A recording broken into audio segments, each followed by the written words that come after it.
On the question of missing telegrams. I must caution you, sir. Very well. Telegrams that are alleged to have been withheld from this inquiry.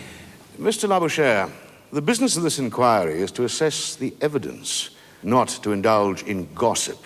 I will have all references to missing telegrams, alleged or otherwise, struck from the record. Mr. Rhodes, if you would kindly proceed with your statement. Thank you. Acting within my rights, I placed on territory, under the administration of my company, a body of troops under Dr. Jamison, prepared to act in the Transvaal in case of eventuality. Just a moment. Acting within my rights. What do you mean by that? It means I had the right to put him there. As Prime Minister of the Cape? If you like. I gave you the right, did it? Mr. Labouchere, I fail to see the point of this line. Presumably, the Prime Minister of the Cape stands in confidential relations with the Governor of the Cape, who in his turn enjoys confidential relations with the Colonial Office, who appointed him. No. What, are you suggesting that Sir Hercules Robinson was not appointed by the Colonial Office? Of course not. I meant that I did not confide in Sir Hercules. So you were not acting within your rights as Prime Minister when you placed those troops on the Bechuanaland border? My company had bought the territory. I see. You were exercising your right as chairman of the chartered company. Exactly. Who must obtain the consent of his directors. No. What? Not the chartered company. My rights as myself. No one, none of the other directors was party to this. None of them? No. Lord Gifford, you had no communication with him? No, with none of them. Really? May I return to the question of Sir Hercules Robinson? Mr. Labouchere, the witnesses stated quite plainly that the Governor-General... A copy of a telegram which did not go missing. Mr. Labouchere... It's dated December 21st, and it reads, "Please inform Mr. C.J. Rhodes that definite assurance must be given that on the day of flotation, he and the chairman will leave for Johannesburg." Now, who was this chairman who would accompany you to Johannesburg on the day of the insurrection? Was it by any chance Sir Hercules Robinson? And if not, who was it? May I have time to consider my response? I had no idea that this telegram was to be presented in evidence. But it's your telegram. It's addressed to you.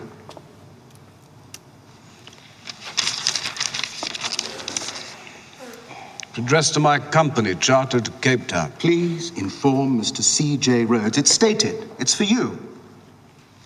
So, it's 10 to 3. If it would please the committee, I would like time to consider my answer. Who is this chairman? You mean you'd rather answer it on another day? Yes. If it would please you, that is what I meant. I certainly have no objection. If the other members of my committee... Who is this chairman? Mr. Labouchere!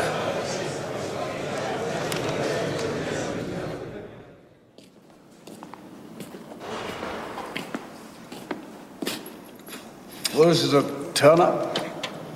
4 months for an act of war against a friendly state. My God, Jim, you look terrible.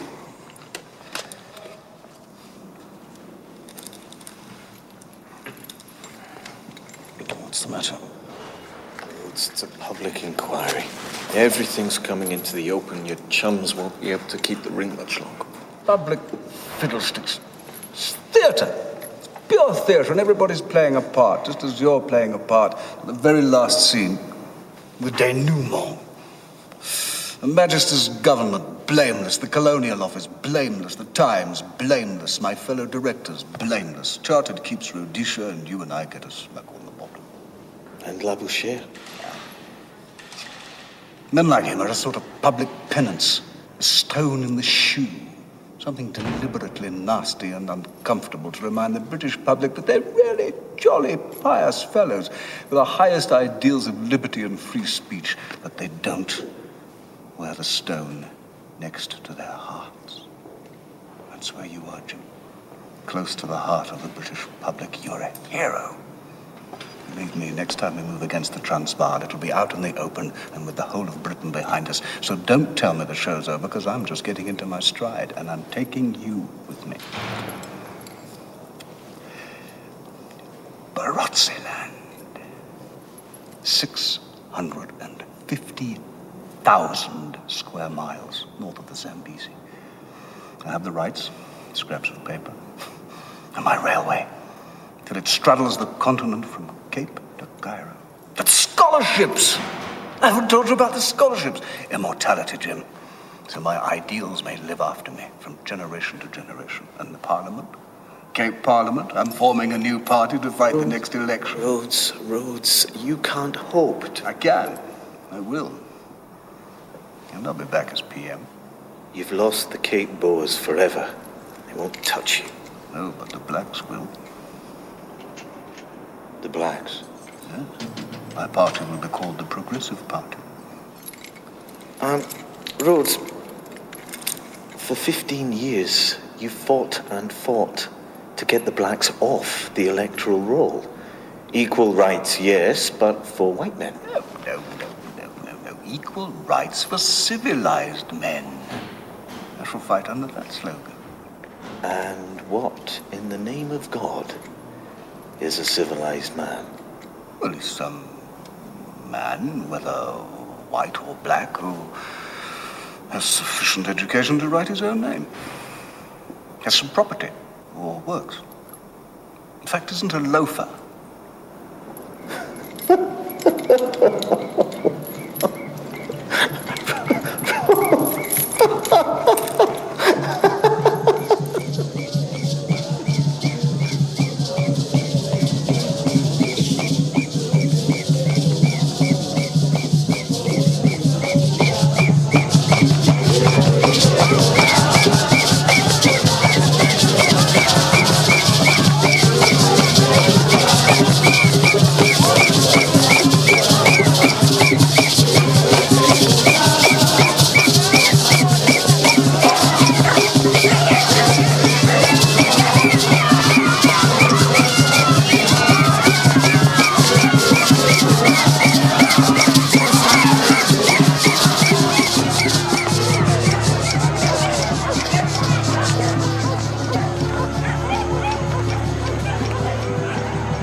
Houseboy of mine.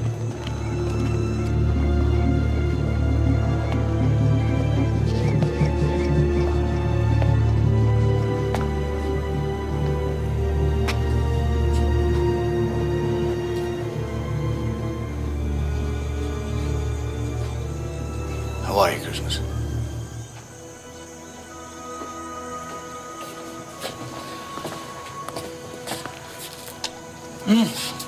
A missionary Kaffir.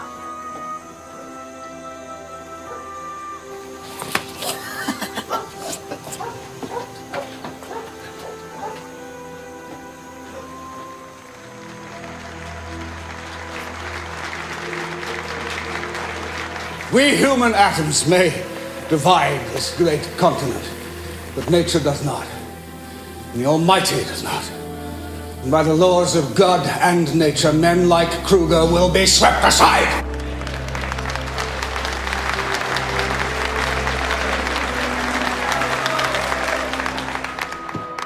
Future is clear. We shall be one. A federation of Rhodesia and South Africa. One great nation from the Cape to the African lakes. The talk is of unity. The intention is war. And behind him stands a British government who he has so debased and corrupted that he now boasts of schemes in the daylight where once he only hinted at them in the dark. Ladies and gentlemen, there will be many victims in a war against Kruger, but only one victor. Capital! There are those who represent me as the embodiment of all evil. who impute the worst acts and motives. I speak, of course, of Mr. Merriman and his Boer cronies. An unholy alliance, if ever there was one. Well, ask yourselves this. What have Mr. Merriman and the Boers ever done for you?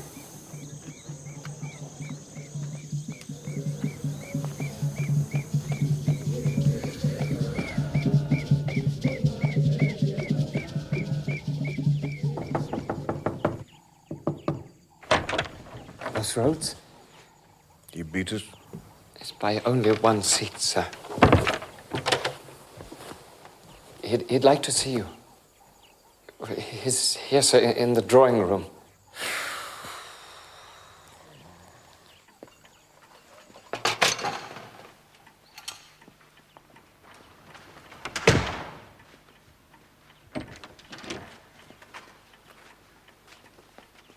Come to gloat? Gloat? There's nothing to gloat about. We've divided the country up the middle. Rhodes, I plan to see Kruger personally. I am pleading with you to use your influence on the other side. What side? What the devil are you talking about? The British. The people, the government, the British press. I will not compromise on matters of principle. 4 out of 5 men in that miserable little republic are denied the vote because Kruger calls them foreigners. You can't expect him to give up his land at a stroke. We have to gain his trust. We have to give him time. I haven't got time. Have you once thought of the consequences of war? Well, have you? Yes. Men who are bursting with riches will grow even richer. Isn't that the way you put it? See yourself out, Merriman. What a waste. What an appalling waste. Have you once considered what you were given? Oh, brilliant mind, of course. But more than that, much, much more. The power over men's imagination, no matter what his color or creed. And when you go, what will you leave behind you? A land where whites are divided against blacks and against themselves. What have you done, Rhodes?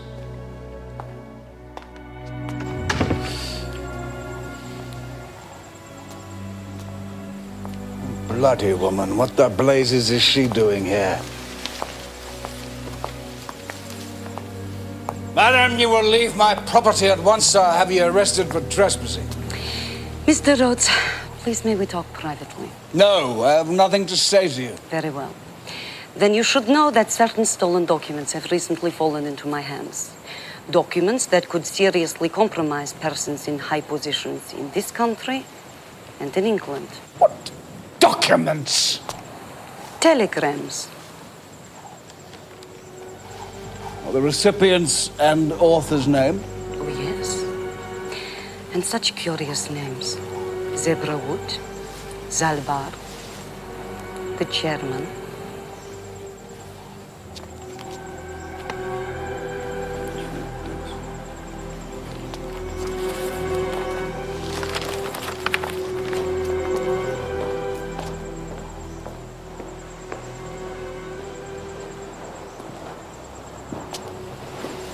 Madam, you will hand over those documents at once, or I'll have you arrested for receiving stolen property. Arrested and presumably tried. A public trial in which these telegrams will be the principal exhibit. Otherwise, there'd be no case. How much? I beg your pardon. Name your price. I don't want your money. Well, what then? You. Taking your next great strides forward with me beside you. Healing the bitter divisions that divide this nation and marching forward together. Forward into Africa. You will blackmail me in order to become my... Your helpmate. Your empress. Your empress of Africa. You are mad. If you refuse me, I will publish. Where? Newspapers? Of course. You're wasting your time. With a war on, nobody would touch them. And if you try to peddle them, you'd be arrested for treason. No one has yet declared war, Mr. Rhodes.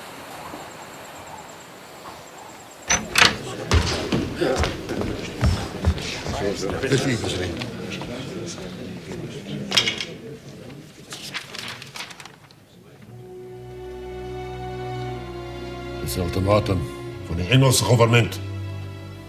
Disarm your country. Grant home rule to Johannesburg. Repeal every law you've passed in the last 18 years. En sê vir ons moet ons land weggee.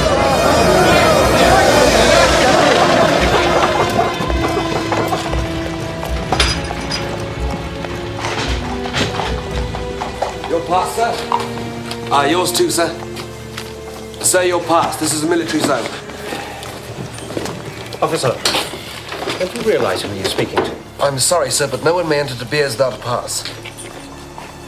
I am De Beers.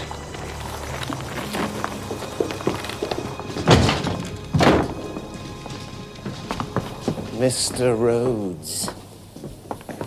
Colonel Cavendish. How you doing? Captain O'Meara. Made yourself at home, I see.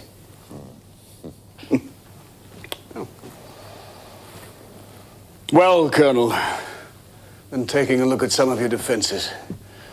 I must say they leave a lot to be desired, particularly the artillery. We're well supplied with 7-pounders. Pea shooters. Boers have got 9s and 15s. We'll have to make our own. Got the machine shops, got the engineers, and I'm planning a little volunteer force of my own. 2,000 to begin with. Got the arms, got the ammunition.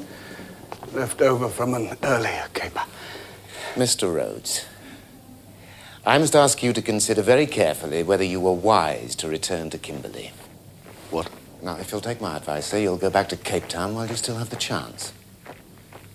Is he off his head? Mr. Rhodes, your presence here is putting the townspeople at considerable risk. A large Boer force has already crossed the Free State border. Now, what a surprise if they could capture Mr. Rhodes. You! Call yourself an officer of an empire-building nation! And you're quaking in your boots at the thought of a few farmers! Kruger has promised his people that you'll be paraded through the streets of Pretoria in a lion's cage. My word. I never thought I'd see a British officer giving credence to the mutterings of a senile old peasant. Give it up, man. Give it up.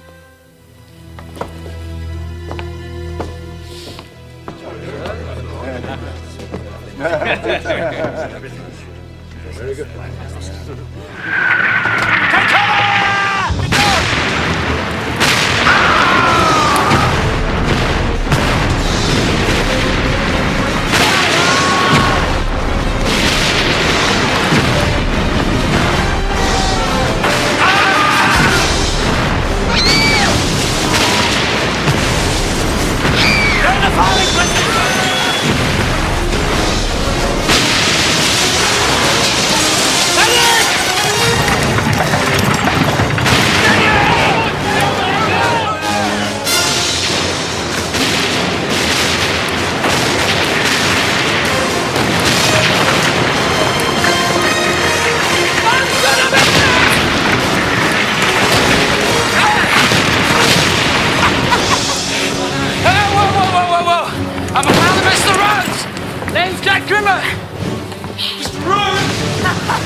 Johnny, you got through.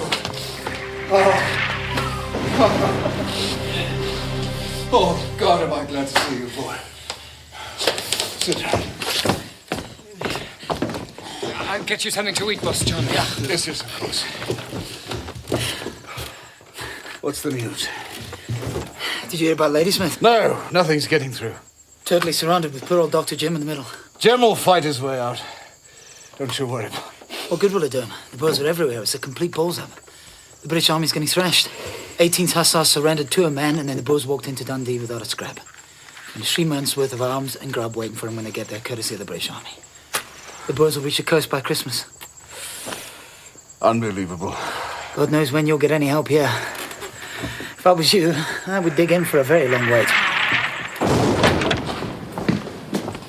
Mr. Rhodes, sir.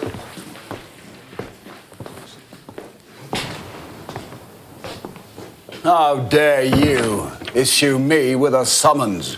I've received a dispatch from the Commander-in-Chief, British Forces in South Africa. Civilians in Kimberley, representing situation as extremely serious, have heard nothing about this from you. Send appraisal immediately. Well? Mr. Rhodes, have you been sending your own runners through Boer lines? You and your staff have neither the wit nor the judgment. All messages, do you understand, sir? All messages will go through the military authorities. The situation is not serious, and the town is perfectly capable of defending itself. There are more important priorities in this war than the resumption of mining operations at De Beers. Well, we'll see, shall we? Whether the British High Command pays more attention to my judgment or the judgment of some office boy.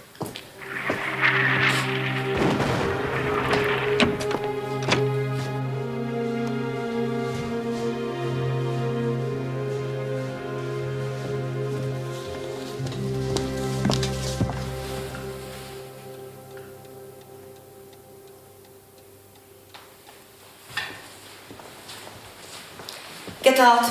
Whoever you are, get out. Heard you'd had a spot of trouble finding accommodation. I must say, didn't expect this. Captain Widdowson, Your Highness, Chief of the Governor-General's Criminal Investigation Department. Chief of the CID. Oh my, the fish are jumping. Your warrant, please. Martial law, Your Highness. Act of 1878, Clause 43, subsection 6. Investigations into the activities of a suspected enemy agent. Anybody told you what we do to Boer agents? Boer agents? Very chummy with one or two of their leaders and sympathizers, aren't we? You can't frighten me. Not my intention, Your Highness, no. I'd hate to see you frightened. Really frightened.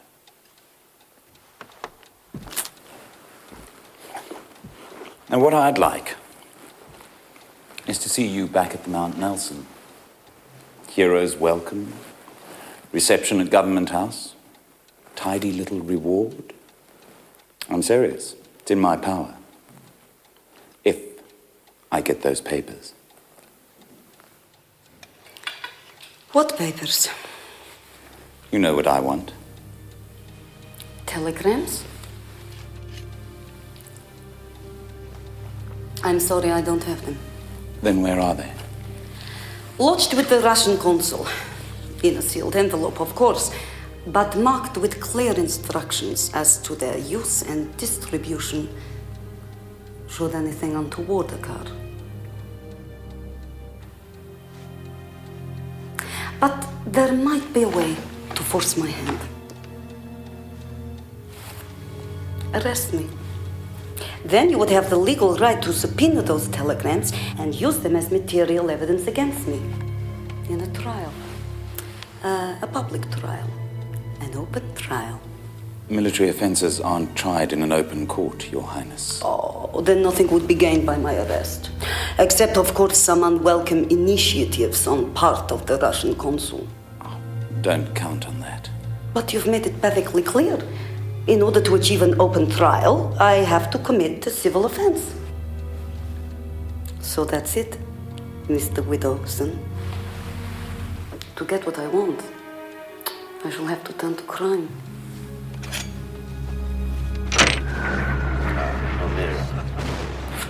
Northumberland Fusiliers. They've set up camp here. The farm Clochfontaine, 50 miles south-southeast. Why, sir? Because Army High Command has decided, in its infinite wisdom, that the interests of Mr. Rhodes override all other concerns in the conduct of this war. We should expect relief within 48 hours.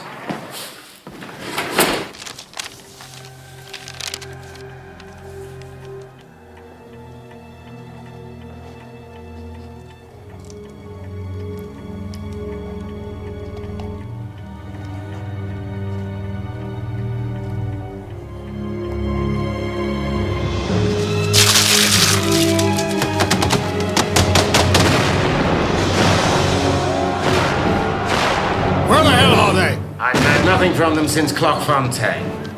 If you ever do succeed in making contact, Colonel, I'd be obliged if you'd send the following message. Rhodes despairs of jackasses running the... Have you finished, Mr. Rhodes? Message continues, running the British Army. Have you finished, Mr. Rhodes? No, I haven't finished. Has decided to send his own runners to Cape Town, who will recruit 2,000 volunteers to do the Army's job for them. Did you get that? Yes, I did. Thank you, Mr. Rhodes. You're welcome.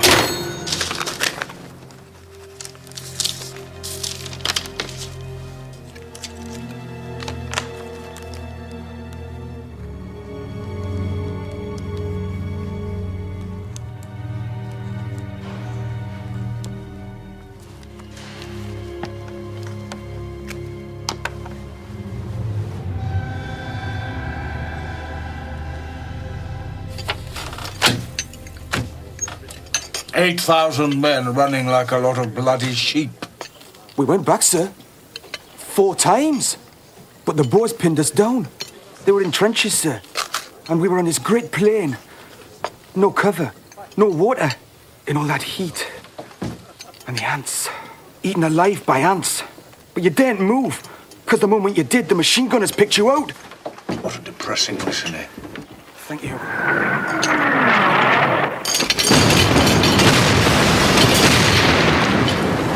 8 a.m. on the bloody dot, God's sake. Well, you'd better run along. Give glad tidings to the Colonel. There's no need. Absolutely no need to send that force careering up there. Our women and children are being slaughtered! Buildings fired! We'll see what the people of Kimberley have to say about that. Kindly remember that Kimberley remains under martial law until the British Army relieves the town. And I will not hesitate to arrest and imprison anybody who endangers the military situation. Damn it, come back here, Rhodes!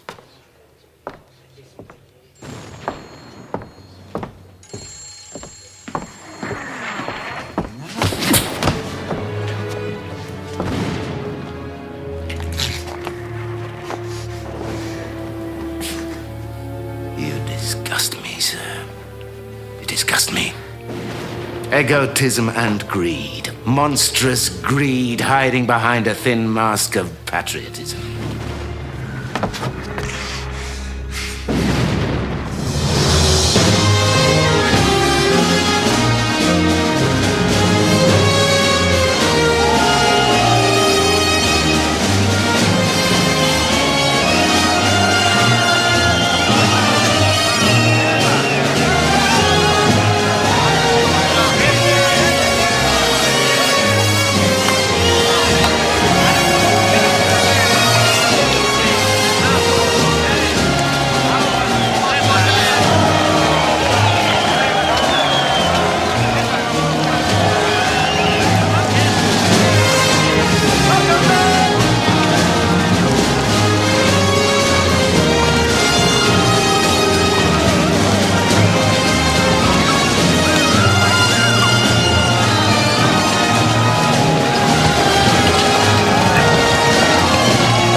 General friend, Mr. Rhodes, I must congratulate you.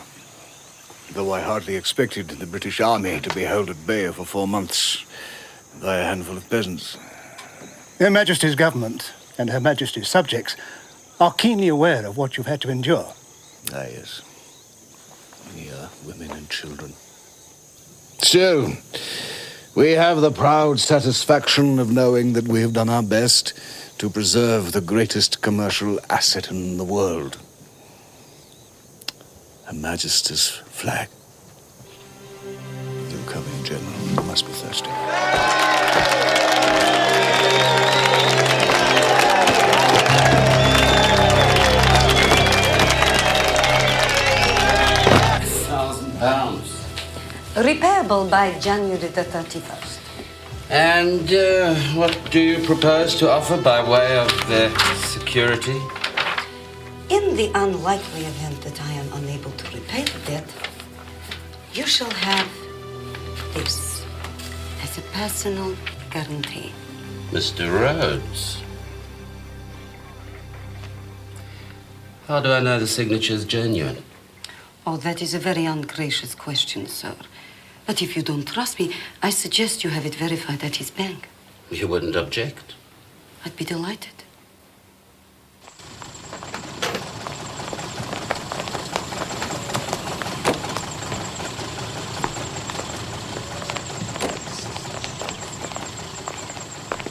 Well, bring her here! What can you possibly hope to gain? You know my answer. Blackmail, now forgery to ensnare a partner. It's the logic of the mad. But the logic of the mad gains the status of genius when it achieves the aim. Isn't that the lesson of your life? Whatever you do, I will never, never allow you to play any part in my life. You will. When they call for evidence at my trial. A public trial, out in the open, and there'll be nothing you can do to stop it. You wouldn't put yourself through that. You'll be dragged through the mud. You'll be an outcast for the rest of your life.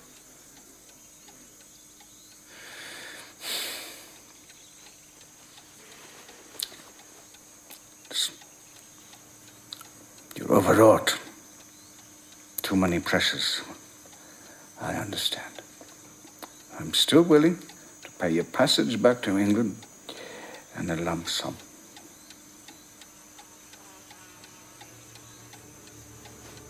You'll destroy yourself.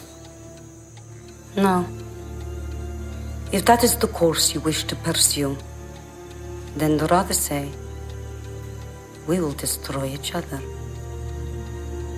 £4,500? A great deal of money, Your Highness. To some. I'm afraid it will be necessary to authenticate the signature, if you wouldn't object. Of course not. Take it to the chartered company. Take it to his bank. Take it to Mr. Rhodes himself. I am sure you will find a host of people only too eager to swear that this is not a forgery. Jim, you're splendid. Splendid. Ladysmith, toast to the British Empire. Yes, we finally got the Boers on the run. My God, Rhodes, you must get some rest. Rest? I don't need rest. I'm a boy. Never felt better.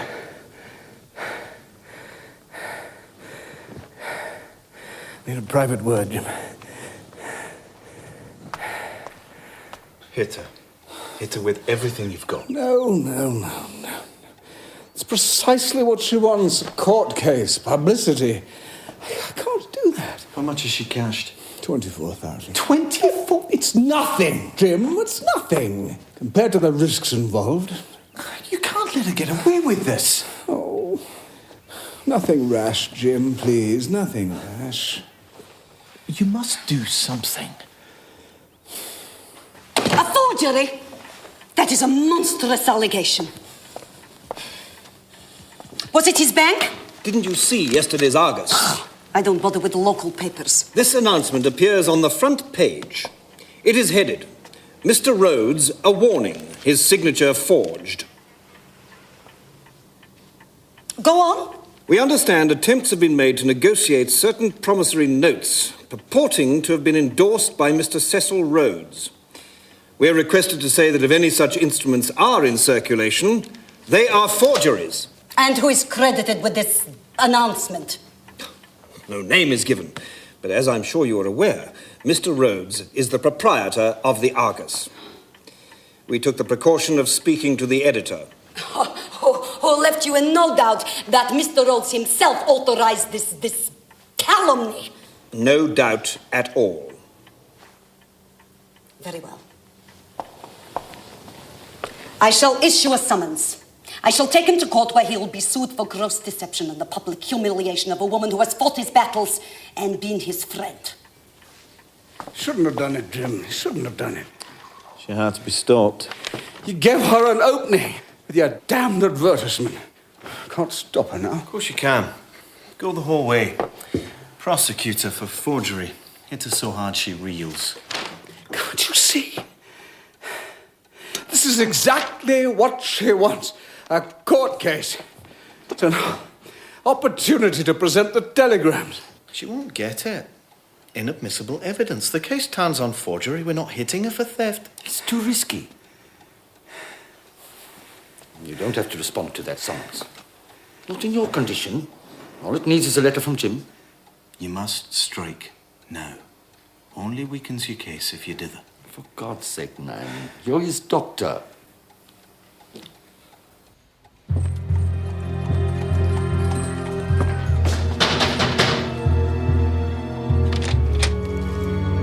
Mrs. Rhodes, Yes. we have a warrant for your arrest. You're charged with the offense of forgery and of uttering a forged document. I must caution you that whatever you say may be used against you. Yes, yes. Would you be kind enough, please, to take my suitcase? Thank you. Well, they should smoke him out. Owing to the very serious condition of the health of the chief witness, the case will be postponed until further notice. And application for bail? Bail is granted, Mr. Mackay. I won't accept. What? Postponement. Madam, Mr. Rhodes is seriously ill. He's been confined to Crutus Cure by orders of his doctor. Then hold the trial there, in his bedroom if necessary.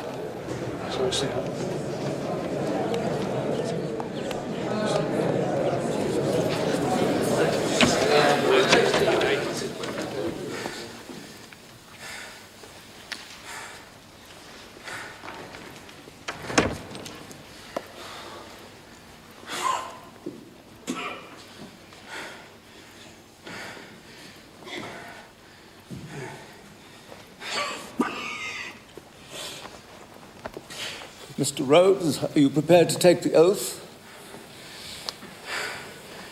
Oh, please remain seated, Mr. Rhodes. Would you place your hand on the Bible and say after me? I promise to tell the truth. I promise to tell the truth. The whole truth and nothing but the truth. The whole truth, nothing but the truth. So help me God. You God. Thank you, Mr. Rhodes. Mr. Mackay, your witness, please. Mr. Rhodes, I have here a promissory note dated July 3rd, 1901, which reads as follows. On September 23rd, I promised to pay the Princess Catherine Radziwill, on order, £2,000 for value received at Grotescure. It is signed, C.J. Rhodes. Would you tell us whether this is indeed your signature? No, it is not. And this. And this. And this. Forgeries, all forgeries. I signed no promissory notes. I suggest you take a look at the documents, Mr. Rhodes. All of them absolute forgery. Your Honor, but this hearing be adjourned. Motion granted. No, not until he has answered my questions. Princess. I have documents here that I wish to place before the court. You can't say your client. I will not be prevented from submitting my evidence. I will not be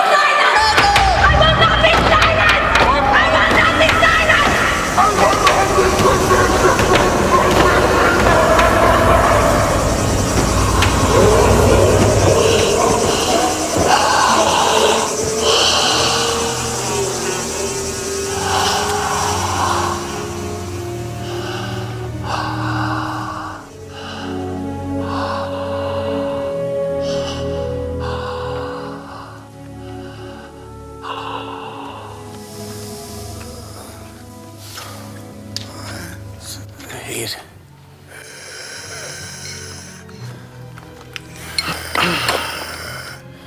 Is everything ready? Yes. We'll wait until the evening when it's cooler.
She's still there.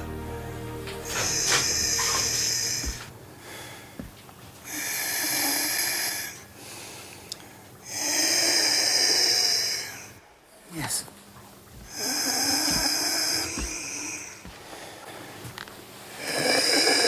Why can't that woman leave me in peace?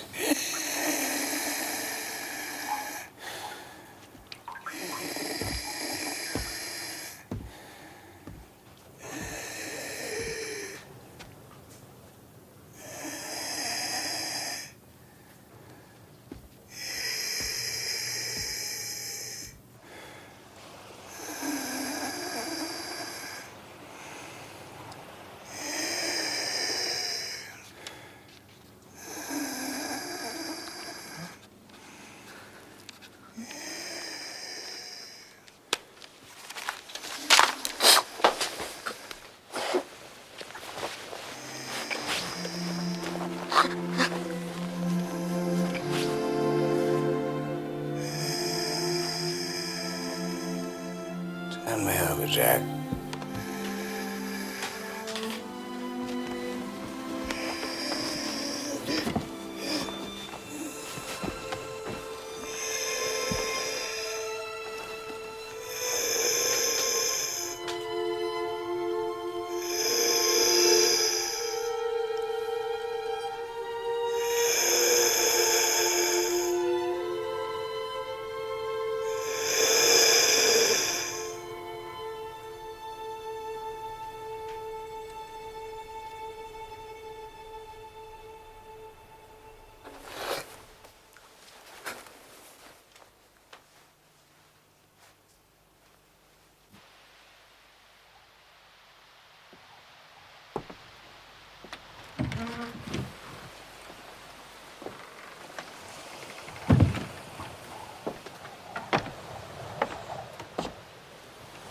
He's passed away.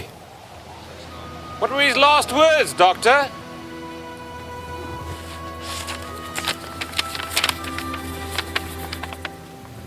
So much to do, so little done.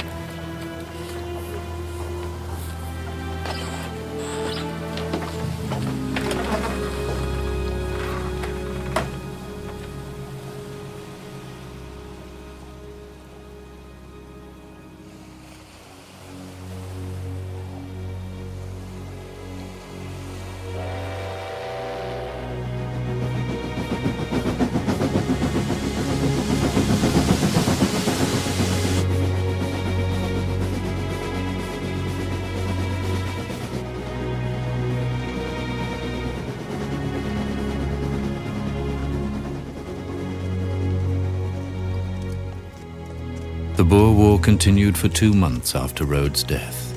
It is estimated, though it cannot be confirmed, that 7,000 Boers died in the fighting, while 28,000 of their women and children died in British concentration camps. No figure has ever been given for black casualties. Princess Radziwill was sentenced to 2 years in prison and served 16 months. She died in St. Clair's Hospital, West 51st Street, New York, in May 1941, aged 84. The stolen telegrams were never recovered. On Rhodes' death, all his papers relating to the Jameson raid were destroyed. Alfred Beit survived Rhodes by only 4 years. He was never married, and the bulk of his vast fortune was left to charity. In the first elections to be held after the Boer defeat, Dr. Jameson led Rhodes' Progressive Party to victory in the Cape and was appointed Prime Minister. In 1910, Rhodes' dream was realized. Cape Colony, Natal, and the Boer republics of the Free State and the Transvaal were welded into a single nation, the Union of South Africa. John Merriman succeeded Jameson as the Prime Minister of the Cape. He was considered the only candidate for the premiership of the new nation acceptable to black South Africans as well as the Boers, but was passed over by Lord Gladstone. Harry Curry resigned from Parliament in disgust and never resumed his political career. He died in 1945, aged 83. 35 years later, after a long and bitter struggle, the people of Mashonaland and Matabeleland won their independence, and the nation of Zimbabwe was born.